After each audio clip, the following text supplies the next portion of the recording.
박근혜 대통령 회고록 26편 대중외교 하. 중국 전승절 때 구성 밀려난 북 최용해는 나와 눈 마주치자 한중 관계가 개선되면서 다양한 민감한 문제를 해결하기도 했다. 탈북자 북송 문제를 시진핑 주석과 대화로 풀어낸 비화도 있다. 2014년 11월 중국 베이징에서 아시아 태평양 경제협력체 에이펙 정상회의가 열리기 직전인 10월 31일 중국에서 라오스로 국경을 넘으려던 탈북자 11명이 중국 원난성 쿤밍에서 붙잡혔다. 체포된 탈북자 중에는 7살 아동도 있었는데 이대로는 북송당할 위기였다. 어린아이까지 북한으로 되돌려 보내진다면 얼마나 끔찍한 일을 당할까 하는 생각에 마음이 편치 않았다. 이 문제는 시 주석과 이번 기회에 직접 이야기하지 않으면 안 되겠구나 하는 생각이 머리를 스치고 지나갔다. 11월 10일 에이펙 정상회의에 참석한 나는 시 주석에게 잠깐 따로 이야기를 나눌 수 있으면 한다고 알렸다. 그 후 중국 측에서 마련해준 별도의 방에서 시 주석에게 탈북자 이야기를 꺼냈다. 탈북자 11명이 지금 중국에 억류돼 있는데 이들 대부분이 가족이고 심지어 7살 난 어린아이도 있습니다. 이들이 이대로 북송되면 대체 어떤 일을 당하겠습니까? 탈북자 문제는 북한과의 관계도 걸려있는 예민한 사안이었지만 시 주석은 진지하게 나의 말을 들은 후 결국 고개를 끄덕였다. 회담 이후 중국 정부는 탈북자 전원을 석방해 한국으로 인도했다. 그간 탈북자 북송 문제로 마음 한편이 늘 편치 않았는데 석방했다는 소식을 듣고 오랜만에 안도했다. 핵실험 움직임 속 북중 균열, 전승절 참석 결심. 하지만 중국과의 관계에서 국민에게 가장 강렬한 인상을 준 것은 내가 2015년 9월 제2차 세계대전 종전을 기념하는 중국 전승절 70주년 기념 행사에 참석한 일일 것이다. 당시 전 세계 민주주의 국가 중에서 전승절 행사에 참석한 국가는 한국이 유일했기 때문에 세계의 이목도 집중됐다. 한국 대통령의 전승절 참석은 처음 있는 일이었다. 전승절 기념 행사를 앞두고 중국 측은 몇 달 전부터 박 대통령이 꼭 참석했으면 좋겠습니다. 고 수차례 요청했다. 나는 신중히 고심했다. 한국과 중국의 관계는 특별했다. 지정학적으로 가까울 뿐 아니라 경제 및 북핵 문제에서 협력을 이어 나갈 필요가 있었다. 무엇보다 당시 중국과 북한의 사이가 점차 멀어지면서 균열이 생기고 있었다. 북한이 4차 핵실험 움직임을 보이고 한국을 상대로 잇따른 포격 도발 등을 벌이며 긴장 사태를 조성하자 중국 내부에서도 북한 같은 불량 국가와 긴밀한 관계를 맺는 것이 수치스럽다는 부정적인 여론이 높아졌다. 또한 당시 G20이나 에이펙 같은 국제 행사의 주요 일원이었던 중국 입장에서는 국제 분위기에 찬물을 끼얹는 북한의 도발이 달가울 리 없었다.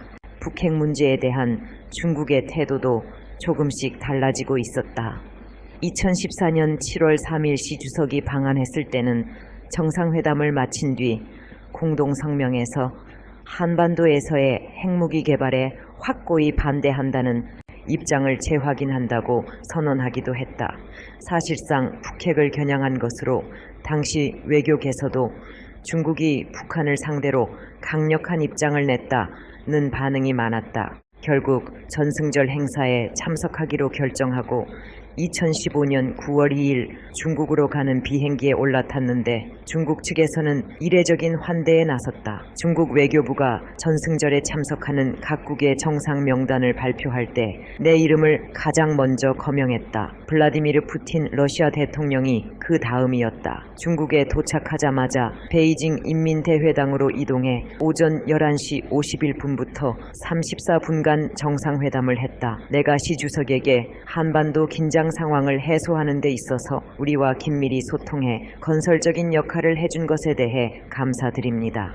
고 인사를 건네자 시 주석은 한국의 백지장도 맞들면 낫다는 속담이 있는데 중국에도 많은 사람이 함께 장작을 모으면 불이 커진다는 비슷한 말이 있다며 행사에 참석해 주셔서 열렬히 환영하고 감사드립니다. 고 화답했다. 정상회담 뒤에는 시 주석과 단독 오찬을 했다.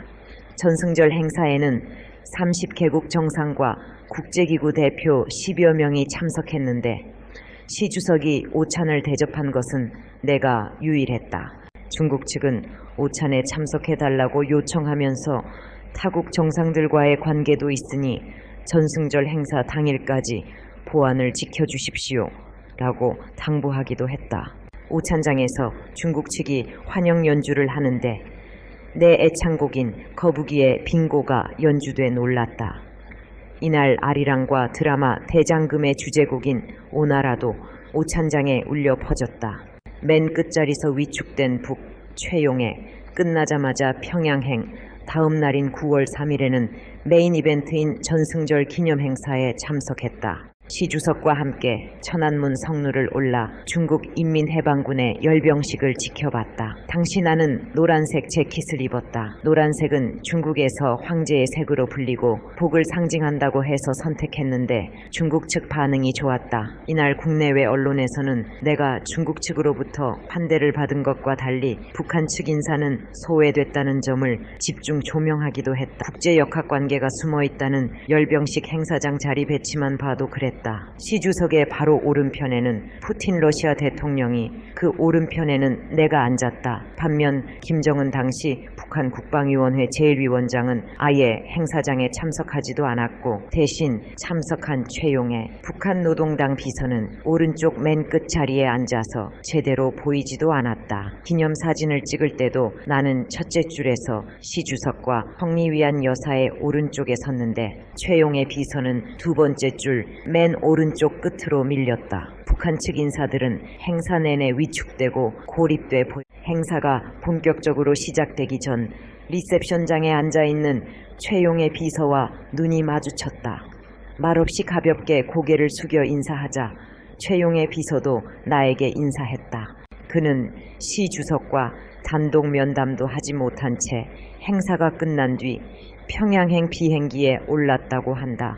전승절 참석 전에는 안팎에서 우려하는 목소리가 있었지만 행사가 끝난 뒤에는 반대로 호평이 많았다. 한 달 뒤인 2015년 10월 16일 미국을 방문했을 때도 버락 오바마 대통령은 나에게 적극적인 지지를 보냈다. 오바마 대통령은 회담이 끝난 직후 이뤄진 공동 기자회견에서 이렇게 말했다. 가끔 박 대통령이 시진핑 중국 국가주석과 만나는 게 미국의 문제가 된다고 생각하는 사람이 있는데 미국은 한국이 중국과 좋은 관계를 갖길 원합니다. 한국이 미국과 동맹이라고 해서 중국과 좋은 관계를 유지하지 말라는 법이 없습니다. 일본 측의 반응도 좋았다. 내가 시 주석에게 요청해 삼국의 갈등 탓에 3년 넘게 중단됐던 한중일 정상회의를 복원시켰기 때문이다. 나는 전승절 참석 당시 시 주석에게 한중일 정상회담을 재개해야 합니다. 고 요청했고 시 주석도 공감한다며 동의했다. 그해 11월 1일 우리나라가 주재한 한중일 정상회의가 3년 반 만에 열렸고 아베 신조 일본 총리와 리커창 중국 총리가 참석해 한반도 비핵화 문제 등을 논의했다. 고민 끝에 내린 전승절 참석 결정. 지금도 후회 안 해. 전승절 참석은 예민한 사안이었다. 결정을 내리기 전까지 신중하게 생각했고 결국 결단했다. 지금도 그 결정을 후회하지 않는다. 외교라는 것은 일방적인 교류가 아니라 어떻게든 양국의 공통분모를 찾고 모두가 잘 되는 미래 비전을 찾아가는 과정이라고 생각한다. 진정성을 가지고 노력하다 보면 굳게 닫힌 양국의 관계도 점차 회복되고 동시에 협력할 수 있는 공간도 더 커진다고 믿는다.